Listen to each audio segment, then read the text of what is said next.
Guru Sahib JIO ਜਿਨੀ ਨਾਮ ਤੇ ਆਇਆ ਗਏ ਮਸ਼ਕਤ ਕਾਲ, ਨਾਨਕ ਤੇ ਮੁਖ ਉਜਲੇ ਕੀਤੀ ਛੁੱਟੀ ਨਾਲ। ਵਾਹਿਗੁਰੂ ਜੀ ਕਾ ਖਾਲਸਾ, ਵਾਹਿਗੁਰੂ ਜੀ ਕੀ ਫਤਿਹ। ਗੁਰਬਾਣੀ ਵਿਚਾਰ ਸਿਮਰਨ ਭਾਗ ਪੰਜਵਾਂ। ਇਹ ਮਨ ਹਰ ਜੀ ਧਿਆਏ ਤੂੰ, ਇੱਕ ਮਨ ਇੱਕ ਚਿੱਤ ਪਾਏ। ਸਿਮਰਨ ਵਿੱਚ ਧਿਆਨ ਦੀ ਵਿਸ਼ੇਸ਼ ਮਹੱਤਤਾ ਹੈ, ਇਸ ਲਈ ਇਸ ਦੀ ਬਾਬਤ ਦੀਰਘ ਵਿਚਾਰ ਦੀ ਲੋੜ ਹੈ। ਜਦ ਅਸੀਂ ਕਿਸੇ ਗੱਲ ਜਾਂ ਚੀਜ਼ ਵੱਲ ਧਿਆਨ ਦਿੰਦੇ ਹਾਂ ਤਾਂ ਸਾਡੇ ਮਨ ਦਾ ਉਸ ਨਾਲ ਸੰਬੰਧ ਜਾਂ ਮੇਲ ਬਣ ਜਾਂਦਾ ਹੈ ਅਤੇ ਅਸੀਂ ਉਸ ਨਾਲ ਲੇਵਾ ਦੇਵੀ ਕਰਦੇ ਹਾਂ ਅਥਵਾ ਉਸ ਦਾ ਚੰਗਾ ਮਾੜਾ ਅਸਰ ਲੈਂਦੇ ਦਿੰਦੇ ਹਾਂ। ਹਾਂਜੀ, ਜਿਸ ਚੀਜ਼ ਵੱਲ ਸਾਡਾ ਧਿਆਨ ਹੋਵੇ ਉਸ ਨਾਲ ਸਾਡਾ ਮੇਲ ਬਣ ਜਾਂਦਾ ਹੈ, ਸੰਬੰਧ ਬਣਦਾ ਹੈ, ਉਸ ਦਾ ਫਿਰ ਅਸੀਂ ਅਸਰ ਲੈਂਦੇ ਦਿੰਦੇ ਹਾਂ। ਅਤੇ ਧਿਆਨ ਉਸ ਚੀਜ਼ ਵੱਲ ਲੱਗਦਾ ਹੈ ਜਿਸ ਵਿੱਚ ਸਾਡੀ ਦਿਲਚਸਪੀ ਹੋਵੇ। ਜਿਸ ਚੀਜ਼ ਜਾਂ ਗੱਲ ਵਿੱਚ ਸਾਡੀ ਦਿਲਚਸਪੀ ਨਾ ਹੋਵੇ ਉਸ ਵਿੱਚ ਸਾਡਾ ਧਿਆਨ ਨਹੀਂ ਖੁੱਭਦਾ ਅਤੇ ਸਾਡੇ ਉੱਤੇ ਉਸ ਦਾ ਓਪਰਾ ਜਿਹਾ ਅਸਰ ਹੀ ਹੁੰਦਾ ਹੈ। ਦੂਜੇ ਲਫ਼ਜ਼ਾਂ ਵਿੱਚ ਉਸ ਨਾਲ ਮੇਲ, ਸੰਗਤ, ਸਾਂਝ ਅਥਵਾ ਲੇਵਾ ਦੇਵੀ ਨਹੀਂ ਹੁੰਦੀ। ਜਿਸ ਚੀਜ਼ ਵਿੱਚ ਧਿਆਨ ਨਾ ਹੋਵੇ ਉਸ ਨਾਲ ਸੰਗਤ, ਲੇਵਾ ਦੇਵੀ ਨਹੀਂ ਹੁੰਦੀ। ਕੁਝ ਉਦਾਹਰਣਾਂ ਦੁਆਰਾ ਇਸ ਗੱਲ ਨੂੰ ਦਰਸਾਇਆ ਜਾਂਦਾ ਹੈ ਕਿ ਘਰਾਂ ਵਿੱਚ ਰੇਡੀਓ ਜਾਂ ਟੇਪ ਰਿਕਾਰਡਰ ਰਾਹੀਂ ਕੀਰਤਨ ਜਾਂ ਪਾਠ ਹੋ ਰਿਹਾ ਹੁੰਦਾ ਹੈ, ਪਰ ਘਰ ਦੇ ਮੈਂਬਰ ਆਪਣੇ ਘਰੋਗੀ ਝਮੇਲਿਆਂ ਵਿੱਚ ਗਲਤਾਨ ਹੁੰਦੇ ਹਨ ਅਤੇ ਗੱਲਾਂ ਬਾਤਾਂ ਵਿੱਚ ਮਸਤ ਹੁੰਦੇ ਹਨ। ਇਸੇ ਤਰ੍ਹਾਂ ਜਦ ਅਸੀਂ ਖੁਦ ਪਾਠ ਜਾਂ ਸਿਮਰਨ ਕਰਦੇ ਹਾਂ ਤਾਂ ਸਾਡੀ ਚੇਤਨਤਾ ਹੋਰ ਅਨੇਕ ਚਿੰਤਨ ਵਿੱਚ ਲੱਗੀ ਹੁੰਦੀ ਹੈ, ਜਿਸ ਕਾਰਨ ਸਾਡਾ ਧਿਆਨ ਗੁਰਬਾਣੀ ਵੱਲ ਨਹੀਂ ਆਉਂਦਾ। ਆਮ ਸੰਗਤ ਦੀ ਵੀ ਇਹੋ ਸ਼ਿਕਾਇਤ ਹੈ ਕਿ ਸਿਮਰਨ ਵਿੱਚ ਮਨ ਨਹੀਂ ਟਿਕਦਾ। ਜਦ ਸਾਡੀ ਚੇਤਨਤਾ ਜਾਂ ਧਿਆਨ ਗੁਰਬਾਣੀ ਅਥਵਾ ਸਿਮਰਨ ਵੱਲ ਨਾ ਹੋਵੇ ਤਾਂ ਅਸੀਂ ਗੁਰਬਾਣੀ ਦੀ ਸੰਗਤ ਨਹੀਂ ਕਰ ਰਹੇ ਹੁੰਦੇ। ਧਿਆਨ ਦੇਣਾ ਜੀ, ਜੇ ਮੂੰਹ ਨਾਲ ਸਿਮਰਨ ਕਰਦੇ ਹਾਂ, ਕੰਨਾਂ ਨਾਲ ਗੁਰਬਾਣੀ ਸੁਣਦੇ ਹਾਂ, ਪਰ ਜੇ ਧਿਆਨ ਉਸ ਪਾਸੇ ਨਹੀਂ, ਧਿਆਨ ਸਾਡਾ ਅਨੇਕ ਚਿੰਤਨ ਵਿੱਚ ਹੈ, ਤਾਂ ਕੀ ਹੁੰਦਾ ਹੈ ਕਿ ਜਦ ਸਾਡੀ ਚੇਤਨਤਾ ਜਾਂ ਧਿਆਨ ਗੁਰਬਾਣੀ ਅਥਵਾ ਸਿਮਰਨ ਵੱਲ ਨਾ ਹੋਵੇ ਤਾਂ ਅਸੀਂ ਗੁਰਬਾਣੀ ਦੀ ਸੰਗਤ ਨਹੀਂ ਕਰ ਰਹੇ ਹੁੰਦੇ। ਇਸ ਕਾਰਨ ਸਾਡਾ ਗੁਰਬਾਣੀ ਦੇ ਅੰਤਰੀਵ ਆਤਮਿਕ ਭਾਵਾਂ ਨਾਲ ਸੰਗ ਜਾਂ ਮੇਲ ਨਹੀਂ ਹੁੰਦਾ। ਇਸ ਤਰ੍ਹਾਂ ਉੱਚੀ ਸੁੱਚੀ ਇਲਾਹੀ ਗੁਰਬਾਣੀ ਦੀ ਸੰਗਤ ਨਹੀਂ ਹੁੰਦੀ ਅਤੇ ਨਤੀਜੇ ਵਜੋਂ ਅਸੀਂ ਗੁਰਬਾਣੀ ਦੀ ਪਾਰਸ ਕਲਾ ਤੋਂ ਵਾਂਝੇ ਰਹਿੰਦੇ ਹਾਂ। ਹਾਂਜੀ, ਜੇ ਧਿਆਨ ਨਹੀਂ ਗੁਰਬਾਣੀ ਵੱਲ, ਜੇ ਕੰਨਾਂ ਵਿੱਚ ਬਾਣੀ ਆ ਰਹੀ ਹੈ, ਧਿਆਨ ਨਹੀਂ, ਰਸਨਾ ਨਾਲ ਵਾਹਿਗੁਰੂ ਦਾ ਜਾਪ ਹੋ ਰਿਹਾ, ਧਿਆਨ ਨਹੀਂ, ਤਾਂ ਅਸੀਂ ਗੁਰਬਾਣੀ ਜਾਂ ਸਿਮਰਨ ਦੀ ਸੰਗਤ ਨਹੀਂ ਕਰ ਰਹੇ ਹੁੰਦੇ ਅਤੇ ਇਹਨਾਂ ਦੇ ਅੰਤਰੀਵ ਆਤਮਿਕ ਭਾਵਾਂ ਨਾਲ ਸਾਡਾ ਮੇਲ ਨਹੀਂ ਹੁੰਦਾ ਅਤੇ ਗੁਰਬਾਣੀ ਦੀ ਪਾਰਸ ਕਲਾ ਸਾਡੇ 'ਤੇ ਨਹੀਂ ਵਰਤਦੀ। ਪਾਰਸ ਕਲਾ ਕੀ ਹੁੰਦੀ ਹੈ ਕਿ ਲੋਹਾ ਜਿਹੜਾ ਹੈ, ਜੇ ਪਾਰਸ ਦੇ ਕੋਲ ਪਿਆ ਹੋਵੇ ਭਾਵੇਂ 1 ਇੰਚ ਦੂਰ ਸਦੀਆਂ ਪਿਆ ਰਹੇ, ਲੋਹਾ ਲੋਹਾ ਹੀ ਰਹੇਗਾ। ਅਸੀਂ ਕਹਿ ਸਕਦੇ ਹਾਂ ਲੋਹੇ ਨੇ ਅਖੌਤੀ ਸੰਗਤ ਪਾਰਸ ਦੀ ਕੀਤੀ ਹੈ, ਪਰ ਪਾਰਸ ਕਲਾ ਲੋਹੇ 'ਤੇ ਨਹੀਂ ਵਰਤੀ। ਪਰ ਜਦੋਂ ਪਾਰਸ ਛੋ ਜਾਂਦਾ ਹੈ ਇੱਕਦਮ ਹੀ ਲੋਹਾ ਸੋਨਾ ਬਣ ਜਾਂਦਾ ਹੈ, ਉਸ ਨੂੰ ਕਹਿੰਦੇ ਹਨ ਪਾਰਸ ਕਲਾ। ਇਸੇ ਤਰ੍ਹਾਂ ਗੁਰਬਾਣੀ ਵਿੱਚ ਵੀ ਇਹ ਸ਼ਕਤੀ ਹੈ, ਤਾਕਤ ਹੈ ਕਿ 1 ਸੈਕਿੰਡ ਵਿੱਚ ਮਾਨਸ ਤੋਂ ਦੇਵਤੇ ਜਾਂ ਮਨਮੁਖ ਤੋਂ ਗੁਰਮੁਖ ਬਣਾ ਦਿੰਦੀ ਹੈ। ਇਹ ਜਿਹੜੀ 1 ਸੈਕਿੰਡ ਦੀ ਤਬਦੀਲੀ ਹੈ, 1 ਛਿਨ ਵਿੱਚ ਹੀ ਜੀਵਨ ਪਲਟਾ ਲਿਆ ਦੇਣ ਵਾਲੀ ਜਿਹੜੀ ਤਾਕਤ ਹੈ, ਉਸ ਨੂੰ ਪਾਰਸ ਕਲਾ ਕਿਹਾ ਗਿਆ ਹੈ। ਸੋ ਜਦ ਸਾਡਾ ਧਿਆਨ ਹੀ ਨਹੀਂ ਹੁੰਦਾ ਗੁਰਬਾਣੀ ਵੱਲ ਤਾਂ ਗੁਰਬਾਣੀ ਦੀ ਪਾਰਸ ਕਲਾ ਸਾਡੇ 'ਤੇ ਨਹੀਂ ਵਰਤਦੀ। ਗੁਰਬਾਣੀ ਇਸ ਗੱਲ ਦੀ ਗਵਾਹੀ ਭਰਦੀ ਹੈ। ਪੜ੍ਹੀਏ ਗੁਣੀਏ ਨਾਮ ਸਭ ਸੁਣੀਏ, ਅਨਪਉ ਭਾਉ ਨਾ ਦਰਸੈ, ਲੋਹਾ ਕੰਚਨ ਹਿਰਨ ਹੋਏ ਕੈਸੇ, ਜੋ ਪਾਰਸੇ ਨਾ ਪਰਸੇ। ਦੂਜੇ ਲਫ਼ਜ਼ਾਂ ਵਿੱਚ ਚੇਤਨਤਾ ਜਾਂ ਧਿਆਨ ਤੋਂ ਬਗੈਰ ਜੋ ਕੁਝ ਵੀ ਕਰਮ ਧਰਮ ਅਸੀਂ ਕਰਦੇ ਹਾਂ ਸਭ ਬੇਧਿਆਨੇ ਗੈਰ ਹਾਜ਼ਰੀ ਵਿੱਚ ਹੀ ਕਰਦੇ ਹਾਂ। ਜਿਤਨੀ ਵੀ ਕਰਮ ਧਰਮ ਅਸੀਂ ਕਰਦੇ ਹਾਂ ਧਿਆਨ ਤੋਂ ਬਿਨਾਂ ਇਹ ਸਭ ਗੈਰ ਹਾਜ਼ਰੀ ਵਿੱਚ ਕਰਦੇ ਹਾਂ। ਇਸ ਲਈ ਅਸੀਂ ਸਾਧ ਸੰਗਤ ਜਾਂ ਸਤਸੰਗਤ ਤੋਂ ਪੂਰਾ ਲਾਭ ਨਹੀਂ ਲੈਂਦੇ।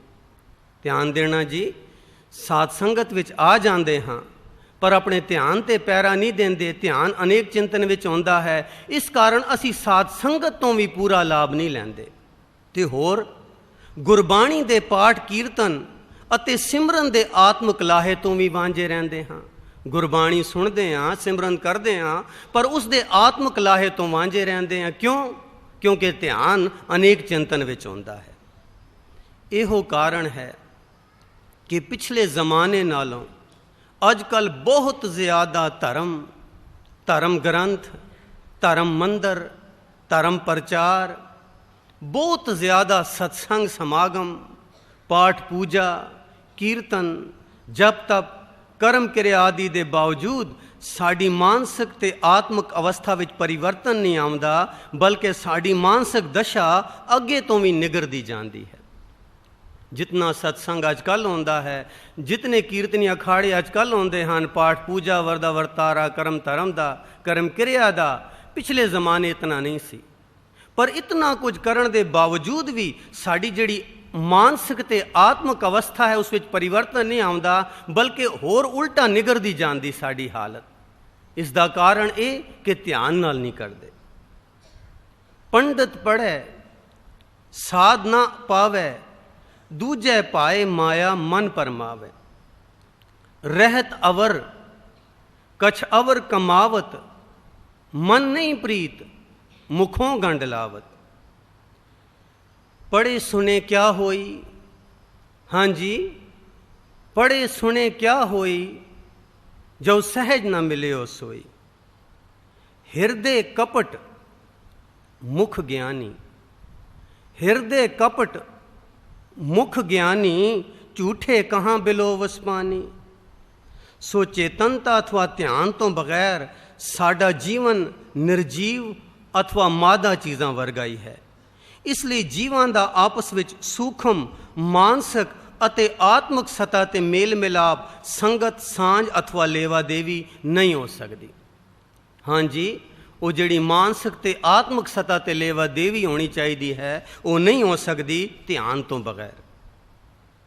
ਮਿਲਿਆ ਮਿਲਿਆ ਨਾ ਮਿਲੇ, ਮਿਲੇ ਮਿਲਿਆ ਜੋ ਹੋਏ, ਅੰਤਰ ਆਤਮੈ ਜੋ ਮਿਲੇ, ਮਿਲਿਆ ਕਈਐ ਸੋਏ।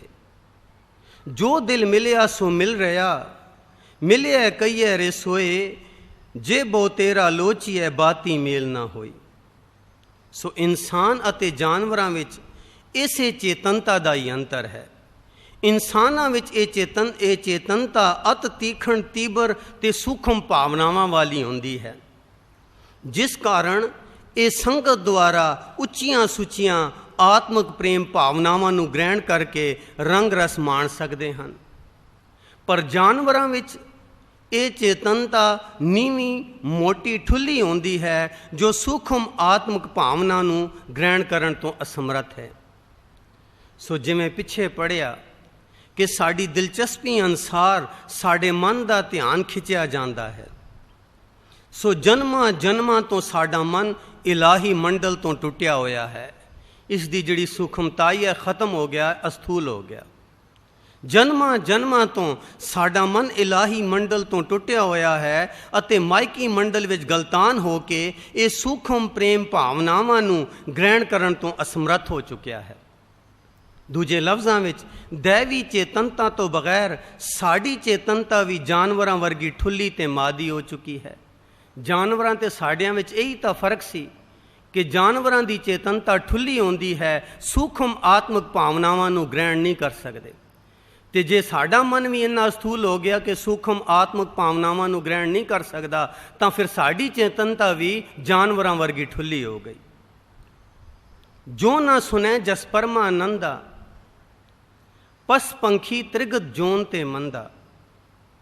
करतूत पशु की मानस जात, बिन संगति सब ऐसे रहें जैसे पस्टोर।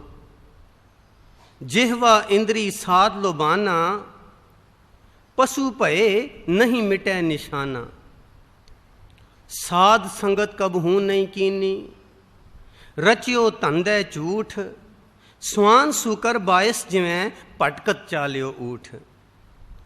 मनमुख अंधले गुरमत ना पाई, पशु भये अभिमान न जाई। मनमुख विणना में कूड़ियार फिरै बेतालिया, पशु मानस चम पलेटे अंदरों कालिया। सो साड़ी पशु बिरती ਜਾਂ ਇਸ ਨੀਵੀਂ ਚੇਤਨਤਾ ਨੂੰ ਬਦਲਣ ਲਈ ਅਥਵਾ ਇਸ ਨੂੰ ਉਚੇਰਾ ਚੰਗੇਰਾ ਤੇ ਆਤਮ ਪ੍ਰੈਣ ਕਰਨ ਲਈ ਗੁਰਬਾਣੀ ਵਿੱਚ ਇੱਕੋ ਇੱਕ ਸਾਧਨ ਅਥਵਾ ਜੁਗਤੀ ਦੱਸੀ ਗਈ ਹੈ, ਉਹ ਹੈ ਸਤਸੰਗਤ ਅਥਵਾ ਸਾਧ ਸੰਗਤ। ਕਿਉਂਕਿ ਜਨਮਾਂ ਜਨਮਾਂਤਰਾਂ ਤੋਂ ਇਹ ਇਲਾਹੀ ਮੰਡਲ ਤੋਂ ਟੁੱਟਿਆ ਹੋਇਆ ਹੈ, ਆਤਮ ਮੰਡਲ ਨੂੰ ਭੁੱਲ ਚੁੱਕਿਆ ਹੈ, ਮਾਇਕੀ ਮੰਡਲ ਵਿੱਚ ਗਲਤਾਨ ਹੈ। ਸੋ ਇਸ ਨੂੰ ਮੁੜ ਆਤਮ ਪ੍ਰੈਣ ਕਰਨ ਲਈ ਇੱਕ ਸਾਧਨ ਗੁਰਬਾਣੀ ਵਿੱਚ ਦੱਸਿਆ ਹੈ, ਉਹ ਹੈ ਸਤਸੰਗਤ ਜਾਂ ਸਾਧ ਸੰਗਤ। ਸਾਧੂ ਕੈ ਸੰਗ ਪਾਪ ਪਲਾਇਨ, ਸਾਧ ਸੰਗ ਅੰਮ੍ਰਿਤ ਗੁਣ ਗਾਇਨ। ਜੋ ਜੋ ਜਪੈ ਤਿਸਕੀ ਗਤ ਹੋਏ, ਸਾਧ ਸੰਗ ਪਾਵੈ ਜਨ ਕੋਏ। ਕਰ ਕਿਰਪਾ ਅੰਤਰ ਉਰਧਾਰੈ, ਪਸ਼ੂ ਪ੍ਰੇਤ ਮੁਗਤ ਪਾਥਰ ਕੋ ਤਾਰੈ।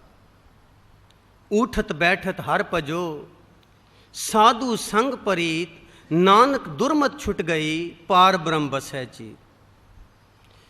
ज्यों छोए पारस मनूर भये कंचन, त्यों पतत जन मिल संगति। शुद्ध होवत गुरमति सुधा दो। गुरमुख सुख फल साध संग, पशु परेत पतत निस्तारे। सो किसी ख्याल नूं ਇੱਕ ਨੁਕਤੇ ਉੱਤੇ ਇਕਾਗਰ ਕਰਨ ਨੂੰ ਧਿਆਨ ਅਥਵਾ ਸੁਰਤੀ ਬਿਰਤੀ ਕਿਹਾ ਜਾਂਦਾ ਹੈ। ਮਾਇਕੀ ਤੇ ਆਤਮਿਕ ਤਰੱਕੀ ਅਥਵਾ ਕਾਮਯਾਬੀ ਲਈ ਧਿਆਨ ਅਤ ਲਾਜ਼ਮੀ ਹੈ। ਭਾਵੇਂ ਦੁਨਿਆਵੀ ਕਾਮ ਸਵਾਰਨਾ ਹੋਵੇ ਤਾਂ ਵੀ ਧਿਆਨ ਜ਼ਰੂਰੀ ਹੈ, ਤੇ ਆਤਮਿਕ ਕਾਰਜ ਲਈ ਵੀ ਧਿਆਨ ਜ਼ਰੂਰੀ ਹੈ। ਜਿੰਨਾ ਡੂੰਘਾ ਇਕਾਗਰ ਇੱਕ ਸੂਈ ਤੇ ਤੀਖਣ ਧਿਆਨ ਕਿਸੇ ਕਾਰਜ ਵਿੱਚ ਲਾਵਾਂਗੇ, ਉਤਨਾ ਹੀ ਉਹ ਕਾਰਜ ਸੋਹਣਾ, ਸਾਰਥਿਕ ਤੇ ਲਾਭਵੰਦ ਹੋਵੇਗਾ। ਧਿਆਨ ਦਿੱਤੇ ਬਗੈਰ ਸਾਡੀ ਕੋਈ ਵਿਉਂਤ, ਕੋਈ ਸੋਚ ਵਿਚਾਰ ਅਤੇ ਕਾਰਜ ਸਿਰੇ ਨਹੀਂ ਚੜ੍ਹ ਸਕਦਾ। ਫਿਰ ਦੁਹਰਾ ਦਈਏ ਕਿ ਧਿਆਨ ਦਿੱਤੇ ਬਗੈਰ ਸਾਡੀ ਕੋਈ ਵਿਉਂਤ, ਸੋਚ ਵਿਚਾਰ ਤੇ ਕਾਰਜ ਸਿਰੇ ਨਹੀਂ ਚੜ੍ਹ ਸਕਦਾ। ਓਪਰੇ ਜੇ ਮਨ ਨਾਲ ਕੀਤੇ ਕਾਰਜ ਅਧੂਰੇ, ਗਲਤ, ਲਾਭਹੀਣ, ਹਾਨੀਕਾਰਕ ਤੇ ਦੁਖਦਾਈ ਹੁੰਦੇ ਹਨ। ਇਸੇ ਤਰ੍ਹਾਂ ਧਿਆਨ ਤੋਂ ਬਗੈਰ ਧਾਰਮਿਕ ਪਾਠ ਪੂਜਾ ਤੇ ਕਰਮ ਕਿਰਿਆ ਵੀ ਫੋਕੇ, ਰਸਹੀਣ, ਭਾਵਨਾਹੀਣ, ਲਾਭਹੀਣ, ਮੁਰਦਾ ਸਾਧਨ ਹੀ ਬਣ ਕੇ ਰਹਿ ਜਾਂਦੇ ਹਨ। ਹਾਂਜੀ, ਇਹ ਧਾਰਮਿਕ ਕਰਮ ਕਿਰਿਆ ਇਸ ਲਈ ਸਨ ਕਿ ਮਾਇਕੀ ਮੁਰਦਿਆਣ ਤੋਂ ਇਨਸਾਨ ਨੂੰ ਜਿਉਂਦਾ ਕਰ ਦੇਣ, ਪਰ ਇਹ ਆਪ ਹੀ ਮੁਰਦਾ ਸਾਧਨ ਬਣ ਕੇ ਰਹਿ ਗਏ ਹਨ ਧਿਆਨ ਤੋਂ ਬਿਨਾਂ। ਸੁਲਤਾਨਪੁਰ ਵਿਖੇ ਗੁਰੂ ਨਾਨਕ ਸਾਹਿਬ ਜੀ ਦਾ ਕਾਜ਼ੀਆਂ ਦੀ ਬੇਧਿਆਨੀ ਨਮਾਜ਼ ਵਿੱਚ ਸ਼ਾਮਲ ਨਾ ਹੋਣਾ ਇਸੇ ਗੱਲ ਦਾ ਲਿਖਾਇਕ ਹੈ ਕਿ ਧਿਆਨ ਤੋਂ ਬਗੈਰ ਸਾਡੇ ਧਾਰਮਿਕ ਕਰਮ ਕਿਰਿਆ ਨਿਸ਼ਫਲ ਹੀ ਹਨ। ਸਾਖੀ ਸਾਰਿਆਂ ਨੂੰ ਪਤਾ ਹੈ ਕਿ ਗੁਰੂ ਨਾਨਕ ਪਾਤਸ਼ਾਹ ਕਾਜ਼ੀਆਂ ਨਾਲ ਨਮਾਜ਼ ਪੜ੍ਹਨ ਗਏ, ਪਰ ਆਪ ਜੀ ਨਮਾਜ਼ ਵਿੱਚ ਸ਼ਾਮਲ ਨਾ ਹੋਏ। ਕਾਰਨ ਇਹ ਸੀ ਕਿ ਉਹ ਮੂੰਹ ਨਾਲ ਤਾਂ ਨਮਾਜ਼ ਪੜ੍ਹ ਰਹੇ ਸਨ, ਧਿਆਨ ਉਹਨਾਂ ਦਾ ਕਿਸੇ ਹੋਰ ਪਾਸੇ ਲੱਗਿਆ ਸੀ। ਇਹ ਕੌਤਕ ਮਹਾਰਾਜ ਨੇ ਕਿਉਂ ਰਚਿਆ? ਸਾਨੂੰ ਸਮਝਾਉਣ ਲਈ ਕਿ ਧਿਆਨ ਤੋਂ ਬਗੈਰ ਇਹ ਜਿਤਨੇ ਵੀ ਪਾਠ ਪੂਜਾ ਇਤਿਆਦਿਕ ਕਰਮ ਕਿਰਿਆ ਹਨ, ਧਾਰਮਿਕ ਕਰਮ ਕਿਰਿਆ, ਇਹ ਸਭ ਨਿਸ਼ਫਲ ਹਨ, ਇਹਨਾਂ ਦਾ ਕੋਈ ਫਲ ਨਹੀਂ। ਜਿਨ ਕੋ ਪ੍ਰੀਤ ਹਿਰਦੈ ਹਰ ਨਾਈ, ਤਿਨ ਕੂੜੇ ਗਾਂਡਨ ਗਾਂਡੇ।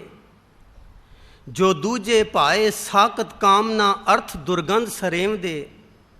ਸੋ ਨਿਹਫਲ ਸਭ ਅਗਿਆਨ, ਜਿਸਨੂੰ ਪ੍ਰਤੀਤ ਹੋਵੇ ਤਿਸ ਕਾ ਗਾਵਿਆ ਥਾਂ ਪਾਵੇ। ਹਾਂਜੀ, ਜਿਸਨੂੰ ਪ੍ਰਤੀਤ ਹੋਵੇ ਤਿਸ ਕਾ ਗਾਵਿਆ ਥਾਂ ਪਵੇ, ਸੋ ਪਾਵੇ ਦਰਗਹਿ ਮਾਨ। ਤੇ ਜੋ ਬਿਨ ਪ੍ਰਤੀਤੀ ਕਪਟੀ ਕੂੜੀ ਕੂੜੀ ਅੱਖੀ ਮੀੜ ਦੇ, ਉਨਕਾ ਉਤਰ ਜਾਏਗਾ ਝੂਠ ਗਮਾਨ। ਹਾਂਜੀ, ਜੋ ਬਿਨ ਪ੍ਰਤੀਤੀ ਕਪਟੀ ਕੂੜੀ ਕੂੜੀ ਅੱਖੀ ਮੀਟ ਦੇ, ਉਨਕਾ ਉਤਰ ਜਾਏਗਾ ਝੂਠ ਗਮਾਨ। ਇੱਕ ਹੋਰ ਉਦਾਹਰਣ, ਟੈਲੀਫੋਨ ਰਾਹੀਂ ਗੱਲ ਕਰਨ ਅਥਵਾ ਮੇਲ ਜੋਲ ਕਰਨ ਲਈ ਕਿਸੇ ਖਾਸ ਨੰਬਰ ਦਾ ਮੇਲ ਹੋਣਾ ਲਾਜ਼ਮੀ ਹੈ। ਜੇਕਰ ਉਹ ਨੰਬਰ ਨਾ ਮਿਲੇ ਜਾਂ ਰਿਸੀਵਰ ਨਾ ਚੁੱਕਿਆ ਜਾਵੇ ਤਾਂ ਦੋਹਾਂ ਧਿਰਾਂ ਵਿਚਕਾਰ ਗੱਲਬਾਤ ਨਹੀਂ ਹੁੰਦੀ, ਸਾਂਝ ਨਹੀਂ ਪੈਂਦੀ, ਲੇਵਾ ਦੇਵੀ ਨਹੀਂ ਹੁੰਦੀ ਤੇ ਵਣਜ ਵਪਾਰ ਨਹੀਂ ਹੁੰਦਾ। ਐਨ ਇਸੇ ਤਰ੍ਹਾਂ ਜੇਕਰ ਪਾਠ ਪੂਜਾ ਭਜਨ ਬੰਦਗੀ ਕਰਦਿਆਂ ਹੋਇਆਂ ਸਾਡਾ ਮਨ ਅਥਵਾ ਧਿਆਨ ਸਾਵਧਾਨ ਇਕਾਗਰ ਚੀਤ ਨਾ ਹੋਵੇ ਤਾਂ ਗੁਰਬਾਣੀ ਦੇ ਅੰਤਰੀਵ ਡੂੰਘੇ ਤੇ ਅਤ ਸੂਖਮ ਭਾਵਾਂ ਤੋਂ ਅਸੀਂ ਵਾਂਝੇ ਰਹਿੰਦੇ ਹਾਂ ਤੇ ਗੁਰਬਾਣੀ ਅਥਵਾ ਸਿਮਰਨ ਦੀ ਪਾਰਸ ਕਲਾ ਸਾਡੇ ਤੇ ਨਹੀਂ ਵਰਤਦੀ। ਉਹ ਜਿਹੜੀ ਪਾਵਰ ਗੁਰਬਾਣੀ ਵਿੱਚ ਹੈ, ਇੱਕ ਸੈਕਿੰਡ ਵਿੱਚ ਮਨਮੁਖ ਤੋਂ ਗੁਰਮੁਖ ਬਣਾਉਣ ਦੀ, ਉਹ ਕਲਾ ਸਾਡੇ ਤੇ ਗੁਰਬਾਣੀ ਦੀ ਨਹੀਂ ਵਰਤਦੀ ਜੇ ਸਾਡਾ ਧਿਆਨ ਉਸ ਵਿੱਚ ਨਹੀਂ, ਤੇ ਜੇ ਗੁਰਬਾਣੀ ਦੇ ਸੂਖਮ ਆਤਮਕ ਅਤ ਸੂਖਮ ਆਤਮਕ ਭਾਵਾਂ ਤੋਂ ਅਸੀਂ ਵਾਂਝੇ ਹਾਂ ਤਾਂ ਗੁਰਬਾਣੀ ਦੀ ਪਾਰਸ ਕਲਾ ਸਾਡੇ ਤੇ ਨਹੀਂ ਵਰਤਦੀ। ਇਸੇ ਲਈ ਗੁਰਬਾਣੀ ਵਿੱਚ ਸਾਨੂੰ ਬਾਰ-ਬਾਰ ਪ੍ਰੇਰਣਾ ਦੁਆਰਾ ਇਹ ਤਾਕੀਦੀ ਹੁਕਮ ਕੀਤਾ ਗਿਆ ਹੈ। ਹਾਂਜੀ, ਇਹ ਸਾਡੇ ਲਈ ਹੁਕਮ ਹੈ। ਕਿਹੜਾ? ਕਿ ਇੱਕ ਮਨ ਏਕ ਤੇ ਆਈ ਹੈ, ਮਨ ਕੀ ਲਾਹੇ ਪ੍ਰਾਂਤ। प्रभ की उस्तत करो संत मीत, सावधान एकाग्र चीत। ए मन हर जी त्याए तू, एक मन एक चित पाए। एक चित एक मन त्याए स्वामी, लाए प्रीत प्यारो। नानक वाहो वाहो जो मन चित करे, तिस जम कंकर नेड़ न आवे। एक मन एक आराधना, गुरमत आप गवाए सुहेले। कुर्बानी तिन्ना गुरसिखां। हाँ जी, कुर्बानी तिन्ना गुरसिखां होए एक मन गुरजाप जपन दे। सो ध्यान अथवा इकाग्रता तो बिना मन की हालत बाबत गुरबाणी विच इउं ताड़ना की गई है। रहत अवर कछ अवर कमावत, मन नहीं प्रीत मुखों गंडलावत। जिन मन होर मुख होर से कांडे कच्चे। हाँ जी, जिन मन होर मुख होर से कांडे कच्चे। हमरे जी होर मुख होर होत है, हम कर्महीन कुड़ियारी। अजयी दशा का विशेष ते अमली दृष्टांत साडा अपना मायकी जीवन ही है। जीव हौमे दे परम भुलावे द्वारा अपने सोमे अकाल पुरख नूं भुल के कई जन्मां तो मोह माया दी दलदल विच खुबिया होया है अथवा दूजे भाव विच गलतान है। हर साजन पुरख विसार के लगी माया तो, पुत्र कलतर ना संग तना। हर अवनासी ओ, पलच पलच सगली मुई, झूठे तंदे मोह। माया मोह नटबाजी पाई, मनमुख अंध रहे लपटाई। नाथ कछु न जानो, मन माया के हाथ बिकानो। इन पंचन मेरो मन जो बिगारे हो, पल पल हर जीते अंतर पारे हो। सो जन्मां जन्मां तो इस झूठी माया विच असी इतने गलतान होए हाँ कि साडा जीवन ये माया का रूप ही बन गया है। इसलिए साडे ख्याल, कल्पनावां, सोच, रीझां, आसा, प्यार, भावनावां, निश्चा, शरदा, संगत, लेवा देवी, कर्म धर्म, कालना अथवा समुचे जीवन नूं मोह माया दी गूढ़ी रंगत चढ़ी हुई है। साड़ी कालना नूं भी मोह माया दी रंगत चढ़ी है। साड़ी शरदा भावनी विच भी मोह माया दी रंगत है। साडे प्यार विच भी मोह माया दी रंगत है। साड़ी भावनावां विच भी मोह माया दी रंगत है। साड़ी सोच कल्पनावां विच, साडे कर्म धर्म विच, सब विच मोह माया दी गूढ़ी रंगत चढ़ी हुई है। जिस कारण साड़ी चेतनता, ध्यान, सुरती, बिरती, लिव इस झूठी माया विच अचेत सहज सुभाए अनजाने ही ऐसी खुब चुकी है कि इस तो बाहर होर किसे पासे साड़ा ध्यान जाना असंभव है।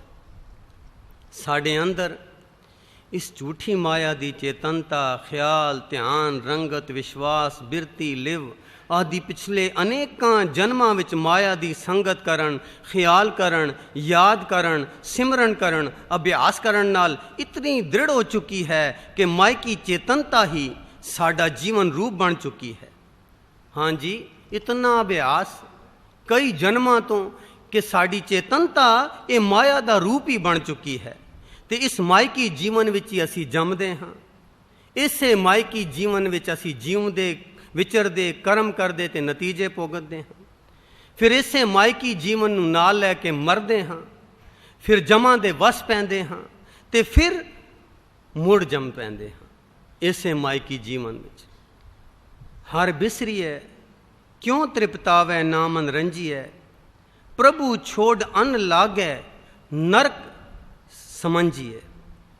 ਜਮ ਜਮ ਮਰੈ, ਮਰੈ ਫਿਰ ਜਮੈ, ਬਹੁਤ ਸਜਾਏ ਪਿਆ ਦੇਸ ਲੰਮੈ। ਜਿਨ ਕੀਤਾ ਤਿਸੈ ਨਾ ਜਾਣੀ ਅੰਧਾ, ਤਾਂ ਦੁਖ ਸਹੈ ਪ੍ਰਾਣੀਆਂ। ਮਾਇਆ ਮੋਹ ਬਹੁ ਭਰਮਿਆ, ਕਿਰਤ ਰੇਖ ਕਰ ਕਰਮਿਆ।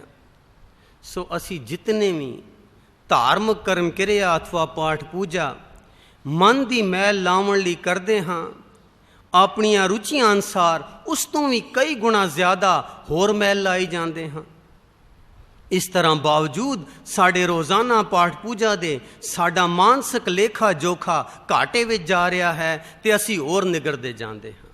ਜਿਤਨੀ ਮਿਹਨਤ ਕਰਦੇ ਹਾਂ ਆਪਣੇ ਮਨ ਦੀ ਮੈਲ ਲਾਉਣ ਲਈ, ਆਪਣੀਆਂ ਨੀਵੀਆਂ ਰੁਚੀਆਂ ਅਨੁਸਾਰ ਉਸ ਤੋਂ ਕਈ ਗੁਣਾ ਜ਼ਿਆਦਾ ਹੋਰ ਮੈਲ ਲਾ ਦਿੰਦੇ ਹਾਂ।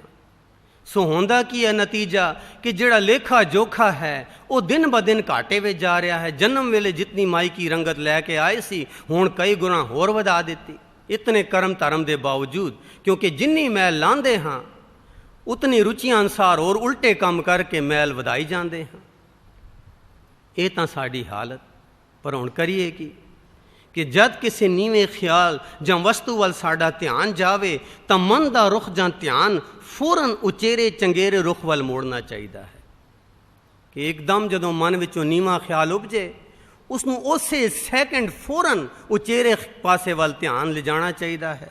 ਪਰ ਮਾਇਆ ਦੇ ਮਲੀਨ ਘੁੰਮਣ ਘੇਰੇ ਵਿੱਚ ਵਿਚਰਦਿਆਂ ਹੋਇਆਂ ਸਾਡਾ ਮਨ ਅਤ ਨਿਰਬਲ ਹੋ ਚੁੱਕਿਆ ਹੈ, ਜਿਸ ਕਾਰਨ ਮਨ ਦਾ ਰੁਖ ਅਥਵਾ ਧਿਆਨ ਨੀਵੇਂ ਪਾਸਿਓਂ ਉਚੇਰੇ ਪਾਸੇ ਵੱਲ ਮੋੜਨਾ ਅਤ ਕਠਿਨ ਹੈ। ਹਾਂਜੀ, ਕਰਨਾ ਤਾਂ ਇਹ ਚਾਹੀਦਾ ਕਿ ਨੀਵੇਂ ਪਾਸੇ ਵੱਲ ਧਿਆਨ ਜਾਵੇ, ਫੌਰਨ ਉਸੇ ਸੈਕਿੰਡ ਉੱਚੇ ਪਾਸੇ ਵੱਲ ਜਾਈਏ। ਪਰ ਮਾਇਆ ਵਿੱਚ ਰਹਿੰਦਿਆਂ ਰਹਿੰਦਿਆਂ ਇਤਨਾ ਕਮਜ਼ੋਰ ਹੋ ਗਿਆ ਹੈ ਕਿ ਉਹ ਖਿਆਲ ਦੂਰ ਹੀ ਨਹੀਂ ਹੁੰਦਾ, ਮੁੜ ਮੁੜ ਕੇ ਤੰਗ ਕਰਦਾ ਹੈ। ਸੋ ਇਹ ਉਲਟੀ ਪ੍ਰਕਿਰਿਆ ਅਥਵਾ ਆਤਮਿਕ ਤਬਦੀਲੀ ਅਤ ਲਮੇਰੀ ਅਤੇ ਕਠਿਨ ਖੇਲ ਹੈ, ਜੋ ਬਖਸ਼ੇ ਹੋਏ ਗੁਰਮੁਖ ਪਿਆਰਿਆਂ ਮਹਾਂਪੁਰਖਾਂ ਦੀ ਲਗਾਤਾਰ ਸੰਗਤ ਅਥਵਾ ਸਾਧ ਸੰਗਤ ਤੇ ਸੇਵਾ ਭਾਵਨੀ ਦੁਆਰਾ ਸੌਖੀ ਤੇ ਜਲਦੀ ਸੰਭਵ ਹੋ ਸਕਦੀ ਹੈ। ਹਾਂ, ਮਹਾਂਪੁਰਖਾਂ ਦੀ ਸੰਗਤ ਵਿੱਚ ਆ ਕੇ ਅਸੀਂ ਥੋੜ੍ਹਾ ਬਲ ਪਾ ਸਕਦੇ ਹਾਂ ਕਿ ਜਿਹੜਾ ਧਿਆਨ ਨੂੰ ਨੀਵੇਂ ਪਾਸਿਓਂ ਮੋੜੀਏ। ਖਿਨਹੂ ਕਿਰਪਾ ਸਾਧੂ ਸੰਗ, ਨਾਨਕ ਹਰ ਰੰਗ ਲਾਏ। ਕਿਰਪਾ ਕਰੇ ਜਿਸ ਪਾਰ ਬ੍ਰਹਮ, ਹੋਵੇ ਸਾਧੂ ਸੰਗ। ਜਿਉਂ ਜਿਉਂ ਉਹ ਵਧਾਈ ਹੈ, ਤਿਉਂ ਤਿਉਂ ਹਰਸਿਓ ਰੰਗ। ਜਦ ਅਸੀਂ ਕਿਸੇ ਕਾਰਜ ਦੀ ਪੂਰਤੀ ਲਈ ਆਪਣੀ ਸਾਰੀ ਵਾਹ ਅਥਵਾ ਜ਼ੋਰ ਲਾ ਕੇ ਅਸਮਰੱਥ ਹੋ ਜਾਂਦੇ ਹਾਂ ਤਾਂ ਕਿਸੇ ਹੋਰ ਸ਼ਕਤੀ ਦੀ ਓਟ ਅਥਵਾ ਆਸਰਾ ਲੈਂਦੇ ਹਾਂ। ਇਸੇ ਤਰ੍ਹਾਂ ਜਦ ਸਾਡਾ ਮਨ ਆਪਣੇ ਵੱਸ ਤੋਂ ਬਾਹਰ ਹੋ ਜਾਂਦਾ ਹੈ ਤਾਂ ਕਿਸੇ ਸ਼ਕਤੀਮਾਨ ਦੈਵੀ ਮੰਡਲ ਅਥਵਾ ਸਾਧ ਸੰਗਤ ਦੀ ਓਟ ਜਾਂ ਆਸਰਾ ਲੈਣ ਦੀ ਲੋੜ ਹੈ। ਹਾਂਜੀ, ਇਹ ਤਾਂ ਆਮ ਗੱਲ ਹੈ ਕਿ ਜਦੋਂ ਅਸੀਂ ਆਪਣੀ ਪੂਰੀ ਤਾਕਤ ਲਾ ਲਈ, ਹੁਣ ਜ਼ੋਰ ਨਹੀਂ ਚੱਲਿਆ, ਫਿਰ ਕਿਸੇ ਹੋਰ ਦਾ ਆਸਰਾ ਲੈਂਦੇ ਹਾਂ ਕਿਸੇ ਵੀ ਕੰਮ ਲਈ। ਹੁਣ ਜੇ ਸਾਡਾ ਮਨ ਆਪਣੇ ਵੱਸ ਤੋਂ ਬਾਹਰ ਹੋ ਗਿਆ ਤੇ ਆਪਣੀ ਤਾਕਤ ਨਾਲ ਧਿਆਨ ਨਹੀਂ ਜਾਂਦਾ ਉਚੇਰੇ ਪਾਸੇ ਵੱਲ, ਤਾਂ ਫਿਰ ਕਿਸੇ ਸ਼ਕਤੀਮਾਨ ਦੈਵੀ ਮੰਡਲ ਅਥਵਾ ਸਾਧ ਸੰਗਤ ਦੀ ਓਟ ਜਾਂ ਆਸਰਾ ਲੈਣ ਦੀ ਲੋੜ ਹੈ। ਕਿਉਂਕਿ ਗੁਰਬਾਣੀ ਵਿੱਚ ਇਹ ਫਰਮਾਨ ਹੈ ਕਿ ਸਾਧ ਕੈ ਸੰਗ ਨਾ ਕਤਹੂ ਧਾਵੈ, ਸਾਧ ਸੰਗ ਅਸਥਿਤ ਮਨ ਪਾਵੈ। ਨਾਨਕ ਤਿਨ ਸੰਤਨ ਸ਼ਰਣਾਗਤੀ, ਜਿਨ ਮਨ ਵਸ ਕੀਨਾ। ਹਾਂਜੀ, ਸਾਧ ਸੰਗਤ ਵਿੱਚ ਅਸੀਂ ਆਪਣੇ ਮਨ ਤੇ ਕਾਬੂ ਪਾ ਸਕਦੇ ਹਾਂ, ਪਰ ਕਿਹਨਾਂ ਦੀ ਸੰਗਤ ਵਿੱਚ? ਨਾਨਕ ਤਿਨ ਸੰਤਨ ਸ਼ਰਣਾਗਤੀ, ਜਿਨ ਮਨ ਵਸ ਕੀਨਾ। ਮਨੁਆ ਚਲੇ ਚਲੇ ਬੋ ਬੋ ਬਿਦ, ਮਿਲ ਸਾਧੂ ਵਸਗਤ ਕਰਿਆ। ਮਨ ਅਸਾਧ ਨਾ ਸਾਧੀਐ, ਗੁਰਮੁਖ ਸੁਖ ਫਲ ਸਾਧ ਸਦਾਇਆ। ਸਾਧ ਸੰਗਤ ਮਿਲ ਮਨ ਵਸ ਆਇਆ। ਇਸ ਲਈ ਗੁਰਬਾਣੀ ਵਿੱਚ ਬਾਰ-ਬਾਰ ਸਾਨੂੰ ਸਾਧ ਸੰਗਤ ਅਥਵਾ ਸਤਸੰਗਤ ਕਰਨ ਲਈ ਤਾਕੀਦੀ ਪ੍ਰੇਰਨਾ ਕੀਤੀ ਗਈ ਹੈ। ਸੁਣ ਸਾਜਨ ਮੇਰੇ ਮੀਤ ਪਿਆਰੇ, साध संग खिन माहे उदारे, कोट बिगन हे रह खिन माहे, हर हर कथा साध संग सुनाहे। जीत जन्म एह रतन अमोलक, साध संगत जप एक खिना, महापवित्र साध का संग, महापवित्र साध का संग, जिस पेटत लागे प्रभ रंग। नानक पतत पवित्र मिल संगत, गुर सतगुर पासे छुटकी। साध संग मिल नाम ते आवो, पूਰਨ होवे काला। एक उदाहरण कि साड़ी धरती विच अत्यंत आकर्षण शक्ति है, जिस दी वजह नाल हर चीज़ धरती वल लगातार खिंची जा रही है। धरती दे उदाले पुदाले कई मीलों ताईं ये आकर्षण शक्ति कम करती है। उस तो उपर अनंत पुलाड़ है जिस विच कोई आकर्षण शक्ति नहीं है। इस पुलाड़ विच जे कोई चीज़ पहुँच जाए तो वो हमेशा उत्थे ही खड़ी रहती है।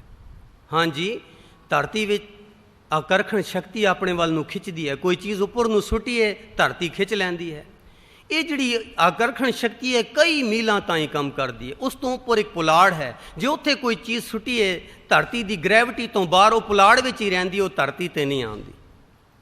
इस कायनात विच साडी धरती वांग होर भी बेअंत ग्रह ते उपग्रह जां सितारे हैं, जिन्हां दे उदाले भी साडी धरती वांग वख-वख दर्जे की आकर्षण शक्ति हुंदी है।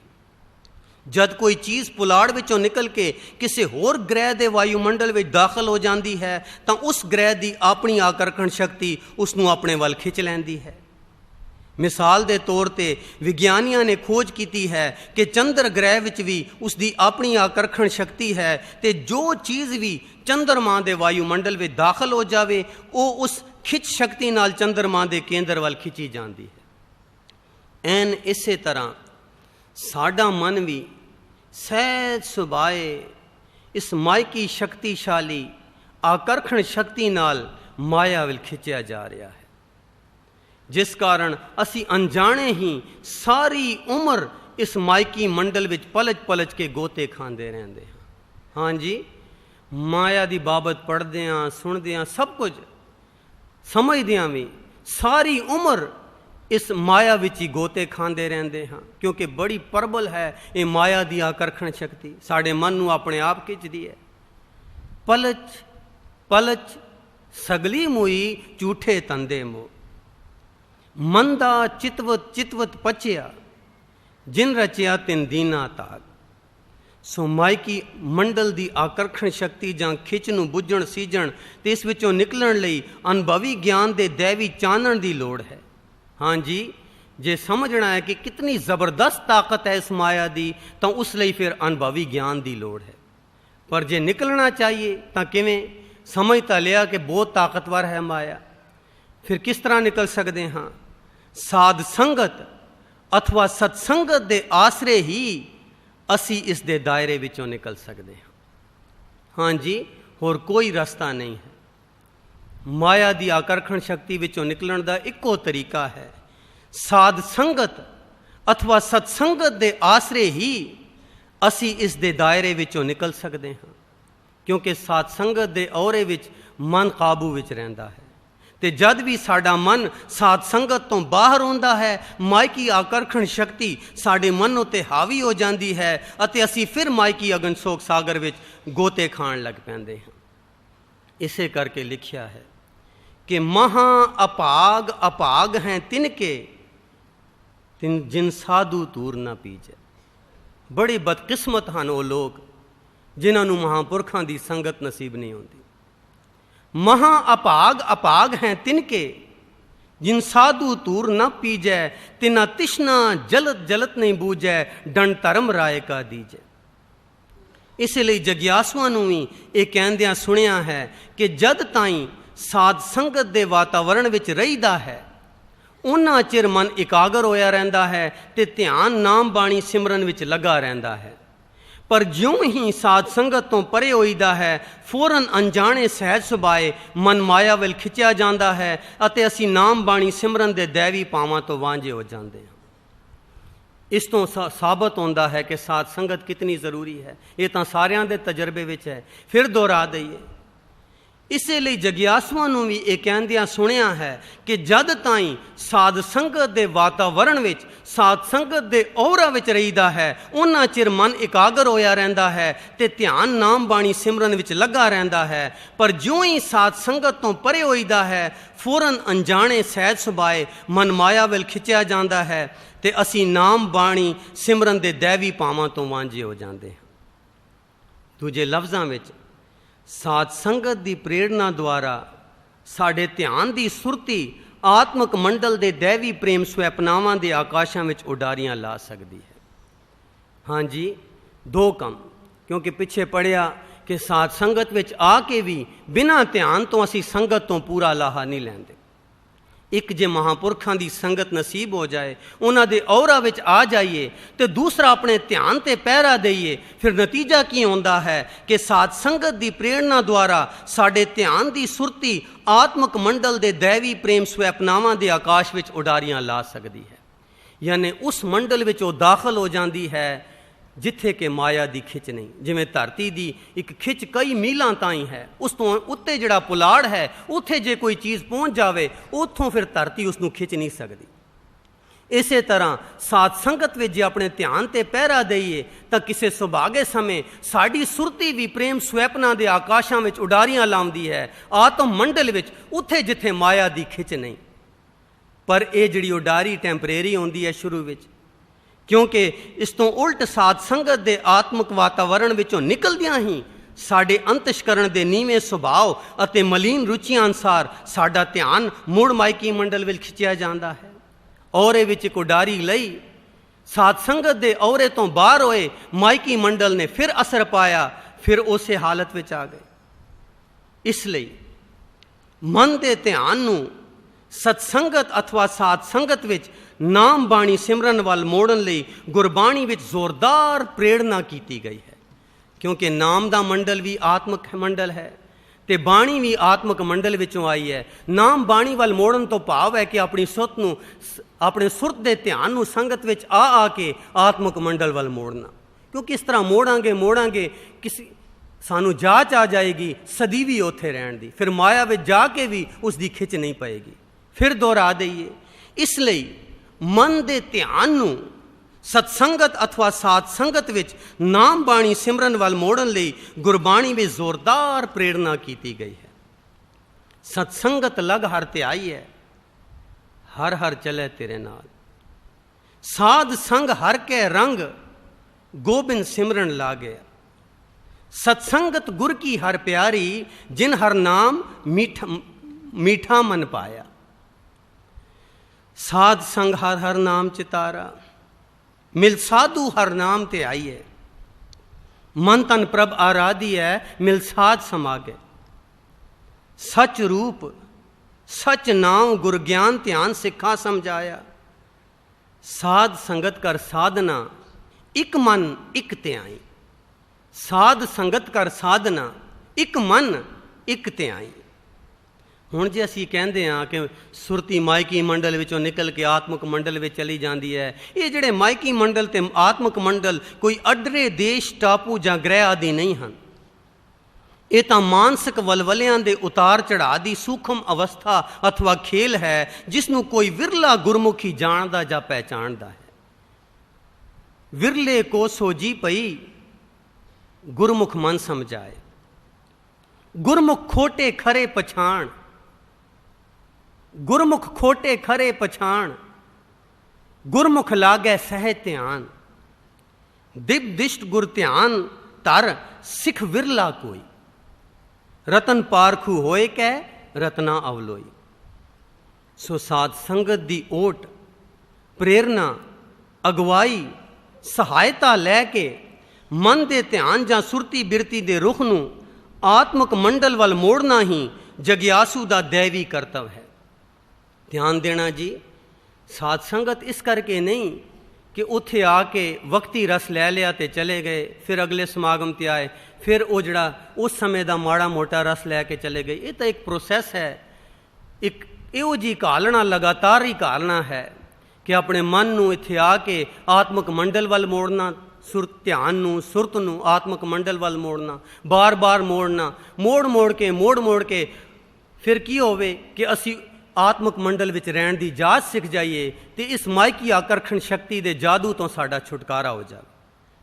ਸੋ ਮਹਾਂਪੁਰਖਾਂ ਦੇ ਲਫ਼ਜ਼ਾਂ ਵਿੱਚ ਫਿਰ ਦੁਹਰਾ ਦਈਏ ਕਿ ਸਾਡਾ ਫਰਜ਼ ਕੀ ਹੈ ਸਾਧ ਸੰਗਤ ਵਿੱਚ ਆਉਣ ਦਾ।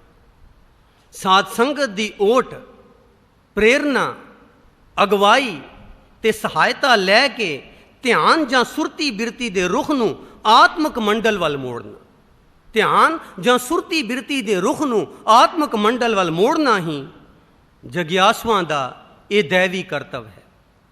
ਗੁਰੂ ਰੂਪ ਪਿਆਰੀ ਸਾਧ ਸੰਗਤ ਜੀ, ਲੇਖ ਗੁਰਬਾਣੀ ਵਿਚਾਰ ਦੀ ਇੱਥੇ ਸਮਾਪਤੀ ਹੈ, ਪਰ ਇੱਕ ਜ਼ਰੂਰੀ ਬੇਨਤੀ ਸੰਗਤਾਂ ਦੇ ਚਰਨਾਂ 'ਚ ਕਿਰਪਾ ਕਰਕੇ ਸੁਣ ਕੇ ਜਾਣ ਦੀ ਕਿਰਪਾਲਤਾ ਕਰਨੀ। ਗੁਰਮੁਖ ਪਿਆਰਿਆਂ ਨੂੰ ਇਸ ਲਗਾਤਾਰਤਾ ਦਾ ਅਹਿਸਾਸ ਸੀ, ਉਹਨਾਂ ਨੂੰ ਇਹ ਪਤਾ ਸੀ ਕਿ ਜਗਿਆਸੂਆਂ ਲਈ ਲਗਾਤਾਰਤਾ ਜ਼ਰੂਰੀ ਹੈ। ਇਸ ਲਈ ਆਪ ਜੀਆਂ ਨੇ ਜਿੱਥੇ ਵੱਡੇ ਸਮਾਗਮ ਆਯੋਜਿਤ ਕੀਤੇ 11 ਦਿਨ ਦੇ ਜਾਂ 8 ਦਿਨਾਂ ਦੇ, ਉਹਨਾਂ ਦੇ ਨਾਲ ਸ਼ੁਰੂ ਤੋਂ ਹੀ ਇਹ ਪੰਦਰਵਾੜੇ ਦੇ ਸਮਾਗਮ ਰੱਖੇ ਕਿ ਹਰ 15 ਦਿਨ ਦੇ ਬਾਅਦ ਇੱਕ ਲਗਾਤਾਰਤਾ ਬਣੀ ਰਹਿੰਦੀ ਹੈ। ਕਿਉਂਕਿ ਜਦੋਂ ਵੱਡੇ ਸਮਾਗਮ 'ਤੇ ਆਪਾਂ ਆਏ 10-15 ਦਿਨ ਘਾਲਣਾ ਹੁੰਦੀ ਹੈ, ਫਿਰ ਜਦੋਂ ਕੁਝ ਭੁੱਲ ਜਾਈਦਾ ਹੈ, ਫਿਰ 15 ਦਿਨ ਬਾਅਦ ਸੰਗਤ, ਫਿਰ ਉੱਥੇ ਜਾ ਕੇ ਫਿਰ ਉਹ ਆਤਮਿਕ ਮੰਡਲ ਚੇਤੇ ਆ ਜਾਂਦਾ ਹੈ। ਇਸ ਕਰਕੇ ਉਹਨਾਂ ਨੇ ਜ਼ਰੂਰੀ ਸਮਝਿਆ ਇਸ ਪੰਦਰਵਾੜੇ ਦੇ ਸਮਾਗਮਾਂ ਨੂੰ ਇੱਕ ਪ੍ਰਵਾਹ ਚਲਾਇਆ। ਪਰ ਕਈ ਵਿਰਲੀਆਂ ਪਿਆਸੀਆਂ ਰੂਹਾਂ ਨੂੰ ਸ਼ਾਇਦ ਹੋਰ ਵੀ ਘਾਟ ਮਹਿਸੂਸ ਸੀ ਇਨ ਸੰਗਤ ਦੀ, ਤਾਂ ਆਪ ਜੀਆਂ ਨੇ ਮਿਹਰ ਦਾ ਸਦਕਾ ਇੱਕ ਹੋਰ ਆਤਮਿਕ ਕੇਂਦਰ ਦੀ ਰਚਨਾ ਕੀਤੀ, ਗੁਰਦੁਆਰਾ ਬ੍ਰਹਮਬੁੰਗਾ ਸਾਹਿਬ ਦੁਰਾਹਾ, ਜਿੱਥੇ ਕਿ ਪੰਦਰਵਾੜਿਆਂ ਦੇ ਦਰਮਿਆਨ ਇਹ ਸਮਾਗਮ 1.5 ਦਿਨ ਦਾ ਉੱਥੇ ਵੀ ਕੀਤਾ ਜਾਂਦਾ, ਯਾਨੀ ਹਰ ਹਫ਼ਤੇ ਸਿੱਖ ਨੂੰ ਸੰਗਤ ਨਸੀਬ ਹੋ ਗਈ, ਇਹ ਗੁਰੂ ਦੀ ਕਿਰਪਾ ਸਦਕਾ। ਪਰ ਇਹ ਦੇਖਣ ਵਿੱਚ ਆਇਆ ਹੈ ਕਿ ਸੰਗਤਾਂ ਵੱਡੇ ਸਮਾਗਮ ਵਿੱਚ ਹੋਮ ਕੇ ਹਾਜ਼ਰੀਆਂ ਭਰਦੀਆਂ ਹਨ, ਪਰ ਲਗਾਤਾਰਤਾ ਵੱਲ ਧਿਆਨ ਨਹੀਂ ਦਿੰਦੀਆਂ, ਕਿਉਂਕਿ ਆਤਮਿਕ ਮੰਡਲ ਵਿੱਚ ਜਿੰਨੀ ਉੱਚੀ ਜਗ੍ਹਾ ਵਿੱਚ ਵਾਸਾ ਕਰਨਾ ਹੈ, ਥੋੜ੍ਹੀ ਮਿਹਨਤ ਤਾਂ ਚਾਹੀਦੀ ਹੈ।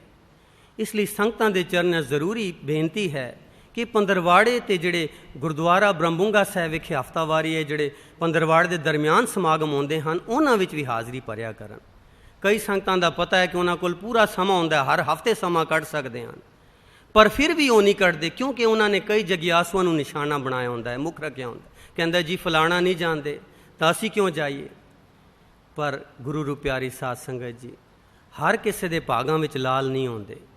ਜੇ ਕੋਈ ਮਾਇਆ ਦੀ ਪਕੜ ਤੋਂ ਨਿਕਲ ਨਹੀਂ ਸਕਦਾ, ਜੇ ਸਾਨੂੰ ਮਹਾਰਾਜ ਨੇ ਸਮਾਂ ਬਖਸ਼ਿਆ ਸੀ ਕਿਉਂ ਨਾ ਜਾਈਏ। ਸੋ ਇਸ ਲਈ ਸੰਗਤਾਂ ਦੇ ਚਰਨਾਂ 'ਚ ਇਹ ਹੱਥ ਜੋੜ ਕੇ ਬੇਨਤੀ ਹੈ ਕਿ ਲਗਾਤਾਰ ਪ੍ਰੋਸੈਸ ਹੈ। ਆਪ ਜੀ ਸਮਾਂ ਕੱਢੋ ਪੰਦਰਵਾੜੇ ਦੇ ਸਮਾਗਮਾਂ ਵਿੱਚ, ਅਤੇ ਇਹਨਾਂ ਸਮਾਗਮਾਂ ਦੇ ਦਰਮਿਆਨ ਜਿਹੜਾ ਗੁਰਦੁਆਰਾ ਬ੍ਰਹਮਬੁੰਗਾ ਸਾਹਿਬ ਦੁਰਾਹਾ ਵਿਖੇ ਵੀ ਪ੍ਰੋਗਰਾਮ ਹੁੰਦਾ ਹੈ, ਇਹਨਾਂ ਵਿੱਚ ਵੀ ਆਪ ਜੀ ਹਾਜ਼ਰੀਆਂ ਭਰੋ, ਤਾਂ ਕਿ ਇਹ ਜਿਹੜਾ ਮਹਾਂਪੁਰਖਾਂ ਨੇ ਆਤਮਿਕ ਕੇਂਦਰ ਬਣਾਇਆ ਹੈ, ਜਿਨ੍ਹਾਂ ਨੇ ਆਪਣਾ ਇਹ ਲੋਕਾਂ ਨੇ ਆਪਣਾ ਹਿੱਸਾ ਪਾਇਆ ਹੈ, ਸੰਗਤ ਨੇ ਉੱਥੇ ਬੜੀ ਵੱਧ ਚੜ੍ਹ ਕੇ ਸੇਵਾ ਕੀਤੀ। ਜਦੋਂ ਸੰਗਤ ਜਾ ਕੇ ਉਹਨਾਂ ਆਤਮਿਕ ਕੇਂਦਰਾਂ ਵਿੱਚ ਲਾਹਾ ਲੈਣਗੇ ਤਾਂ ਉਹਨਾਂ ਨੂੰ ਹੋਰ ਸੇਵਾ ਕਰਨ ਦਾ ਉਤਸ਼ਾਹ ਮਿਲੇਗਾ, ਉਹਨਾਂ ਦੀ ਸੇਵਾ ਨੂੰ ਭਾਗ ਲੱਗਣਗੇ। ਸੋ ਇਸ ਲਈ ਬੇਨਤੀ ਉੱਥੇ ਜਾਣ ਦੀ ਕਿਰਪਾਲਤਾ ਕਰਨੀ। ਇੱਕ ਹੋਰ ਵੀ ਜ਼ਰੂਰੀ ਬੇਨਤੀ ਹੈ, ਇਹ ਜੋ ਲਿਖਤਾਂ ਆਪ ਜੀ ਦੇ ਸਾਹਮਣੇ ਪੜ੍ਹੀਆਂ ਜਾ ਰਹੀਆਂ ਹਨ, ਇਹ ਨਿਰਾ ਇਹ ਲਿਖਤਾਂ ਨਹੀਂ ਕਿ ਸਾਨੂੰ ਸੇਧ ਦਿੰਦੀਆਂ ਹਨ ਕਿ ਹਾਂਜੀ ਅਸੀਂ ਆਤਮਿਕ ਮੰਡਲ ਵੱਲ ਕਿਵੇਂ ਜਾਣਾ ਹੈ। ਇਹਨਾਂ ਲਿਖਤਾਂ ਦਾ ਇੱਕ ਹੋਰ ਫਾਇਦਾ ਵੀ ਹੈ, ਉਹ ਇਹ ਕਿ ਇਹ ਗੁਰਬਾਣੀ ਦੇ ਡੂੰਘੇ ਭਾਵ ਸਾਨੂੰ ਸਮਝ ਪੈਂਦੇ। ਇਹਨਾਂ ਨੂੰ ਪੜ੍ਹ ਕੇ ਗੁਰਬਾਣੀ ਸਾਨੂੰ ਮਿੱਠੀ ਲੱਗਦੀ ਹੈ। ਕਿਵੇਂ? ਅਸੀਂ ਜ਼ਿਆਦਾ ਤੋਂ ਜ਼ਿਆਦਾ ਗੁਰਬਾਣੀ ਦੇ ਆਖਰੀ ਅਰਥ ਸਮਝ ਸਕਦੇ ਹਾਂ, ਅੰਤਰੀਵ ਭਾਵ ਅਰਥ ਸਮਝ ਸਕਦੇ ਹਾਂ। ਸੋ ਜਦੋਂ ਇਹ ਗੁਰਬਾਣੀ ਦੀਆਂ ਲਿਖਤਾਂ ਪੜ੍ਹਦੇ ਤਾਂ ਡੂੰਘੇ ਅਤ ਸੂਖਮ ਆਤਮਿਕ ਭਾਵਾਂ ਤੋਂ ਉਚਾਰੀਆਂ ਗਈਆਂ ਹਨ, ਅਤੇ ਜਦੋਂ ਇਹ ਪੜ੍ਹਦੇ ਹਾਂ ਤਾਂ ਸਾਡਾ ਮਨ ਫਿਰ ਉਸ ਆਤਮਿਕ ਭਾਵਨਾਵਾਂ ਨੂੰ ਗ੍ਰਹਿਣ ਕਰਦਾ ਹੈ। ਜਿਵੇਂ ਉਦਾਹਰਣ ਦੇ ਤੌਰ 'ਤੇ ਅਸੀਂ ਪੜ੍ਹਿਆ, ਜਬ ਲਗ ਹੁਕਮ ਨਾ ਬੂਝਤਾ ਤਬ ਹੀ ਲਉ ਦੁਖੀਆ, ਗੁਰਮਿਲ ਹੁਕਮ ਪਛਾਣਿਆ ਤਬੀ ਤੇ ਸੁਖੀਆ। ਹੁਣ ਸਾਨੂੰ ਕੀ ਪਤਾ ਗੁਰਬਾਣੀ ਕਿਹੜੇ ਹੁਕਮ ਦੀ ਗੱਲ ਕਰਦੀ, ਅਸੀਂ ਰੋਜ਼ ਪੰਕਤੀ ਪੜ੍ਹ ਲੈਂਦੇ ਹਾਂ। ਜਦੋਂ ਹੁਕਮ ਦੇ ਲਿਖੇ ਵਿਸ਼ੇ 'ਤੇ ਲਿਖੇ ਹੋਏ ਲੇਖਾਂ ਨੂੰ ਪੜ੍ਹਾਂਗੇ, ਫਿਰ ਸਾਨੂੰ ਸਮਝ ਆਵੇਗੀ, ਓਹੋ ਗੁਰਬਾਣੀ ਤਾਂ ਇਸ ਹੁਕਮ ਦੀ ਗੱਲ ਕਰਦੀ ਹੈ ਜਿਸ ਦੇ ਨਾ ਬੁੱਝਣ ਕਰਕੇ ਅਸੀਂ ਦੁਖੀ ਹਾਂ ਅਤੇ ਬੁੱਝਣ ਕਰਕੇ ਸੁਖੀ ਹਾਂ। ਇਸ ਕਰਕੇ ਉਸ ਵੇਲੇ ਫਿਰ ਸਾਨੂੰ ਗੁਰਬਾਣੀ ਦੇ ਡੂੰਘੇ ਭਾਵਾਂ ਵਿੱਚ ਸਾਡੀ ਸੁਰਤ ਦੀ ਚੁੱਭੀਆਂ ਲੱਗਦੀਆਂ ਹਨ, ਸਾਨੂੰ ਗੁਰਬਾਣੀ ਹੋਰ ਮਿੱਠੀ ਲੱਗਦੀ ਹੈ। ਜਿਤਨਾ ਡੂੰਘਾ ਧੱਸਦੇ ਹਾਂ ਗੁਰਬਾਣੀ ਵਿੱਚ, ਉਤਨੀ ਗੁਰਬਾਣੀ ਮਿੱਠੀ ਲੱਗਦੀ ਹੈ। ਤਾਂ ਡੂੰਘਾ ਤਾਂ ਹੀ ਧੱਸਾਂਗੇ ਕਿ ਜਿਹੜੇ ਧੱਸੇ ਹੋਇਆਂ ਦੀਆਂ ਲਿਖਤਾਂ ਹਨ ਉਹਨਾਂ ਦੀ ਇਹ ਬਾਣੀ ਪੜ੍ਹਾਂਗੇ। ਸੋ ਗੁਰਮੁਖ ਪਿਆਰਿਆਂ ਨੇ ਬਹੁਤ ਗਹਿਰਾਈ ਵਿੱਚ ਚੁੱਭੀਆਂ ਲਾ ਕੇ ਇਹ ਆਤਮਿਕ ਲਿਖਤਾਂ ਲਿਖੀਆਂ ਹਨ। ਜਦੋਂ ਅਸੀਂ ਇਹ ਲਿਖਤਾਂ ਪੜ੍ਹ ਕੇ ਗੁਰਬਾਣੀ ਪੜ੍ਹਾਂਗੇ, ਫਿਰ ਸਾਨੂੰ ਗੁਰਬਾਣੀ ਮਿੱਠੀ ਲੱਗੇਗੀ ਅਤੇ ਗੁਰਬਾਣੀਆਂ ਵਿੱਚ ਸਾਡੀਆਂ ਚੁੱਭੀਆਂ ਲੱਗਣਗੀਆਂ। इस करके बेनती है कि एक एक दो दो लिखतां या एक सैट की कीमत 200-300 रुपए, 1000 रुपए असीं कपड़ियां ते बर्बाद कर सकते हैं तो नहीं लै सकते। पता नहीं किस वेले मन नूं चोट लगे तो इन्हां दा असर होवे। एक एक सैट ले जाके घर रखो। जिस कोल समर्था नहीं एक सैट दी, एक एक विषय ते लिखिया, जिवें सिमरन दे विषय ते 16 लेके एक किताब लै जाओ। जिस कोल किताब दी भी समर्था नहीं, एक एक दो दो लिखतां लै जाओ। कितनी भेट है? 1 रुपया 2 रुपए। सो ये ले जाके घर पढ़ो। इस तो इलावा गुरबाणी कैस्टां दा भी स्टाल लग्या होया है। MP3 CDs का भी 14-15 घंटे की CD जिहदे विच सिमरन भी है, आसज दीवार दे कीर्तन भी है, गुरबाणी कीर्तन भी है, गुरबाणी विचार भी है। इन्ना लाहा भेटा सिर्फ 30 रुपए। साडा मंतव ये नहीं, साडा मंतव सिर्फ ये है कि संगत तो बाहर जदों घर जाण उत्थे भी आत्मक लाहा लैण गुरबाणी दा। सो ये सीडियां, ये कैस्टां, ये गुरबाणी विचार दे लेख वध तो वध ले जाण दी किरपालता करनी जी। हुण ये जिहड़ा लेख पढ़िया गया 114 नंबर सिमरन दा भाग 5वां सी। वाहिगुरू जी का खालसा, वाहिगुरू।